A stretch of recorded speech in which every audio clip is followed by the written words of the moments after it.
తెలంగాణపై హోంశాఖ మంత్రివర్యులు అమిత్ షా సీరియస్‌గా ఫోకస్ చేస్తున్నాడు కూడా తెలుస్తా ఉంది. తన యొక్క ప్రణాళికతోని తెలంగాణలో అధికారంలోకి రావడానికి స్వయంగా రంగంలోకి అమిత్ షానే దిగినట్టు కూడా తెలుస్తా ఉన్న పరిస్థితి కనబడతా ఉంది. ఇప్పటికే తెలంగాణలో అధికారం సాధించాలి అనే ఒక గట్టి నిర్ణయంతో ఇటు టార్గెట్ తెలంగాణ అని కూడా అధిష్టానం నిర్ణయించినట్టు కూడా తెలుస్తా ఉంది. దాంట్లో భాగంగానే నరేంద్ర మోడీ కూడా ఇటు తెలంగాణకొచ్చి పరేడ్ గ్రౌండ్‌లో సభ నిర్వహించిన నేపథ్యం కూడా చూసాము. వచ్చే ఎన్నికలలో ఖచ్చితంగా విజయం మనదే ఉండబోతుందనే సంకేతాలు కూడా తను ఇచ్చిన నేపథ్యం కూడా చూసాం. ఈ పరిస్థితులలో కూడా తెలంగాణ బీజేపీ నేతల్లో కొంత జోష్ అయితే పెరిగింది. ఇప్పటికీ బీఆర్ఎస్ పార్టీ ఇక్కడ ప్రతిపక్షంగా ఉన్నప్పటికీ కూడా బీఆర్ఎస్ పార్టీని మించి ఇటు బీజేపీ పార్టీ మాత్రం ప్రజల్లోకి వెళ్ళడంలో కొంత సక్సెస్ అవుతుందనే విధంగా ఇక్కడ చర్చలు అయితే జరుగుతూ ఉన్నాయి. గతంలో ఇటు బీజేపీ నేతలు ఆ భవన్ మాత్రమే పరిమితమయ్యారు. కానీ ఇప్పుడు ప్రజల్లోకి వెళ్తా ఉన్నారు. ప్రజా సమస్యల మీద మాట్లాడుతున్న పరిస్థితి కనబడతా ఉంది. ముఖ్యంగా ఇటు బీజేపీ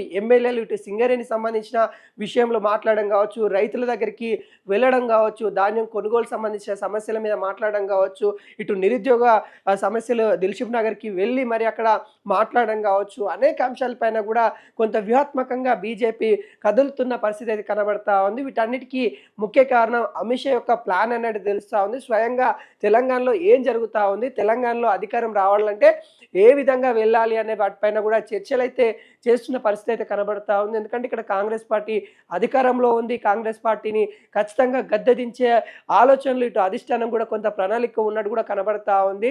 ఏదైతే దక్షిణ భారతదేశంలో ఈ రాష్ట్రాలలో ఏవైతే కాంగ్రెస్ కావచ్చు, కాంగ్రెస్ మిత్రపక్షాలు అయితే ఇక్కడ అధికారం ఉన్న పరిస్థితులలో ఇక్కడ బీజేపీ కూడా ముందుగా తెలంగాణ నుండి ఫోకస్ చేస్తున్నట్టు కూడా కనబడతా ఉంది. తెలంగాణలో అధికారంలోకి వస్తే ఆటోమేటిక్గా దక్షిణ రాష్ట్రాలలో కూడా మిగతా రాష్ట్రాలలో కూడా పుంజుకునే అవకాశాలు అత్యధికంగా ఉంటాయి అన్నట్టుగా కొంత బీజేపీ భావిస్తూ ఉంది. ఈ నేపథ్యంలో ఇటు ప్రధాని నరేంద్ర మోడీ, అదేవిధంగా అమిత్ షా, కీలకంగా ఉన్న అమిత్ షా కూడా తెలంగాణ పైన ఫోకస్ చేసినట్టు కూడా కనబడతా ఉంది. అదేవిధంగా జాతీయ అధ్యక్షులైన నితిన్ నబీల్ కూడా తెలంగాణ పైన ఫోకస్ చేశారు.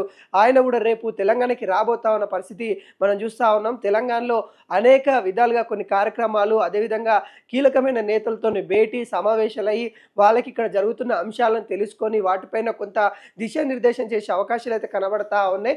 నితిన్ నబీల్ రాకతో తెలంగాణలో బీజేపీలో కొంత జోరు పెరుగుతున్న పరిస్థితి అయితే చూస్తూ ఉన్నాము. నరేంద్ర మోడీ తెలంగాణకి ఎప్పుడైతే వచ్చారో అప్పటి నుండి కూడా తెలంగాణకి ప్రతి నెల ఎవరినొకరు జాతీయ లీడర్ అయితే తెలంగాణకి వస్తూనే ఉన్న పరిస్థితులు మనం చూస్తూ ఉన్నాం. ఇక్కడ నేతల మధ్య ఏదైతే కొంత విభేదాలు ఉన్నాయో వాటికి ఎప్పటికప్పుడు చెక్ పెట్టుతూ వాటి కీలకంగా వ్యూహాలు రచిస్తూ ముందుకెళ్తా ఉన్న నేపథ్యం అయితే చూస్తూ ఉన్నాం. మొత్తానికి తెలంగాణలో బీజేపీ జెండా ఎగరవేయాలని అమిత్ షానే చూస్తూ ఉన్న పరిస్థితి కనబడతా ఉంది. అమిత్ షా యొక్క ప్రణాళికతోనే తెలంగాణలోకి వస్తున్నట్టు కూడా తెలుస్తూ ఉంది. నితిన్ నబీల్ తెలంగాణలో కీలకమైన నేతలను కూడా కలిసి మాట్లాడే అవకాశాలు కనబడతా ఉన్నాయి. అదేవిధంగా తెలంగాణ కూడా కేంద్ర క్యాబినెట్లో మరో 2 స్థానాలు కూడా దక్కే అవకాశాలు కనబడుతోంది. ముఖ్యంగా మహిళల కోట కింద డీకే అరుణకి ఇవ్వాలనే ఆలోచనలో ఉన్నట్టు కూడా తెలుస్తూ ఉంది. అదేవిధంగా ఇటు ఏదైతే ఈటల రాజేందర్కి బీసీ లీడరు, అదేవిధంగా ఉద్యమకారుడు కాబట్టి తనకు కూడా ఇవ్వాలన్న ఆలోచనలో ఉన్నట్టు కూడా తెలుస్తూ ఉంది. అదేవిధంగా ధర్మపురి అరవింద్కి కీలక పదవి కూడా